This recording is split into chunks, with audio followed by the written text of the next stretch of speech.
कानपुर के ऐतिहासिक धरती पर धरोहरों की लंबी फेहरिस्त है। इन्हीं में से एक नवाब दूल्हा महल है। मुहर्रम का महीना आते ही इस महल का इतिहास ताज़ा हो जाता है। यही वो महल है जहां आज भी करबला की ईंट रखी है और सबसे खास जरी का जुलूस है। हर वर्ष सबसे पहले इसी महल के अज़ाखाने में जरी रख मुहर्रम का आगाज होता है। करबला की ईंट की जियारत करने और मन्नतें मांगने के लिए दूर दूर से अकीदतमंद आते हैं। 1832 में मशहूर शायर मीर अनीस के लिए बनवाया गया मिंबर भी इमाम बारगाह नवाब दूल्हा की अहमियत की गवाही दे रहा है। शहर के पटका पर स्थित नवाब दूल्हा महल का निर्माण सन 1832 में हुआ था। नवाब दूल्हा के नाम से मशहूर अली हुसैन ने इसका निर्माण करवाया था। उन्होंने महल के अंदर अज़ाखाना बनवाया था जहां से मुहर्रम पर इमाम हुसैन और उनके साथियों की शहादत का गम मनाया जाता था। ये सिलसिला तब से आज तक कायम है। नवाब दूल्हा महल का निर्माण 1832 में हुआ था। मुहर्रम पर यहाँ जरी का जुलूस हाथी, घोड़ों और ऊँटों के साथ पहुँचता था और यौम आशुरा को करबला की ईंट सुर्ख हो जाती है। नवाब दूल्हा मोहम्मदुद्दौला नवाब आगामीर के दामाद थे, इसलिए उनको नवाब दूल्हा के नाम से पुकारा जाता था। नवाब आगामीर का मकबरा ग्वालटोली में है। उस दौर में मुहर्रम का आगाज शिवाला से उठकर नवाब दूल्हा के अज़ाखाने तक जरी के आने के साथ होता था। उस दौर में मुहर्रम का आगाज शिवाला से उठकर नवाब दूल्हा के अज़ाखाने तक जरी के आने के साथ साथ होता था। जरी के साथ निकलने वाले जुलूस में ऊंट, घोड़े और हाथी भी होते थे। अज़ाखाने में जरी स्थापित होने के साथ ही मजलिस और मातम का सिलसिला शुरू हो जाता था, जो परंपरा आज भी कायम है। इसे नवाब दूल्हा की छठी पीढ़ी अंजाम दे रही है। नवाब दूल्हा महल इमाम बारगाह में करबला से लाई गई ईंट है, जिसे शीशे के बक्से में रखा गया है। मुहर्रम में अकीदतमंद ईंट की जियारत करने आते हैं और मन्नतें मांगते हैं। मन्नत पूरी होने के लिए ईंट के बक्से पर धागा बांधा जाता है। जिनकी मन्नत पूरी हो जाती है वह हजरत इमाम हुसैन की नज़र दिलवाते हैं। नवाब हुसैन बताते हैं कि मिट्टी की बनी ये ईंट यौम आशुरा को सुर्ख हो जाती है। इसी दिन हजरत इमाम हुसैन की शहादत हुई थी। इस ईंट को तकरीबन 100 साल पहले नवाब मुस्तफ़ा हुसैन करबला से लेकर आए थे।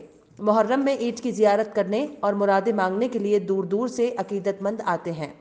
नवाब दूल्हा इमाम बारगाह में मशहूर शायर मीर अनीस के लिए खास तौर पर बनवाया गया ऐतिहासिक मिंबर भी है। इसी मिंबर पर बैठकर मरसिया इमाम हुसैन की याद में गमी के शेर पढ़ा करते थे। मीर अनीस का जन्म 1803 में और इंतकाल 1874 में हुआ। वो नवाब दूल्हा के बुलावे पर मुहर्रम में आते थे। इस मिंबर पर बैठकर मरसिया इमाम हुसैन की याद में गमी के शेर पढ़ा करते थे। मीर अनीस का जन्म 1803 में और इंतकाल 1874 में हुआ। वो नवाब दूल्हा के बुलावे पर मुहर्रम में आते थे। इस मिंबर पर उनके बाद कई मशहूर हुसैनी शायरों ने इमाम हुसैन की अकीदत में कलाम पेश किए और हुसैनी वक्ताओं ने तकरीर की है। ये इमामबाड़ा लखनवी शैली में बना हुआ है और ये माना जाता है नवाब दूल्हा के बारे में कि वो ऑर्डिनेंस इक्विपमेंट फैक्ट्री में बहुत बड़े सप्लायर थे और उनकी शादी नवाब मोहम्मदुद्दौला आगा मीर की बेटी जो ग्वालटोली वाले नवाब हैं उनके यहाँ हुई थी और उन्होंने ही ये इमामबाड़ा बनवाया था। 1899 में इसे वक्फ कर दिया गया था। यहाँ पर तमाम ऐसे ज़ाकिर हिंदुस्तान के मायनाज आ चुके हैं जो अपने वक्त के बेहतरीन ज़ाकिर हुआ करते थे और यहाँ का मेंबर बहुत मशहूर है जो मीर अनीस के लिए बनवाया गया था। बस यहाँ पर यह है कि जो हमारा मेंबर है, जो इसका आर्किटेक्चरल वर्क है, ये पूरा लखौरी पे बना हुआ है, ठीक है। और ये जो मेंबर है ये स्पेशली बनाया गया था जब हमारे पास यहाँ हमारे दादाओं परदादाओं ने बताया, जो हमारे बुजुर्ग थे, कि यहाँ मीर अनीस साहब ने यहाँ मरसिया खाने की थी। मीर अनीस साहब वो शख्स थे जो इसके ऑल ओवर वर्ल्ड में मरसिया खान फेमस है। उन्हीं के जो आज के मौलाना हैं या जो आज के मरसिया खान हैं उन्हीं का लेते हैं। और यहाँ पर इस इमामबाड़े में जितने भी टॉप क्लास मौलाना हैं वो सारे जो वर्ल्ड के और रिनाउंड मौलानाओं के नाम आप जानते हो, या जैसे कल्ब आबिद साहब हैं, कल्ब सादिक साहब हैं, ये सब हम इस मंबर पे आके मजलिस पढ़ चुके हैं, खिताब कर चुके हैं, यहाँ पर कलाम कर चुके हैं यहाँ पर अपने। तो इसकी ख़ास बात ये है।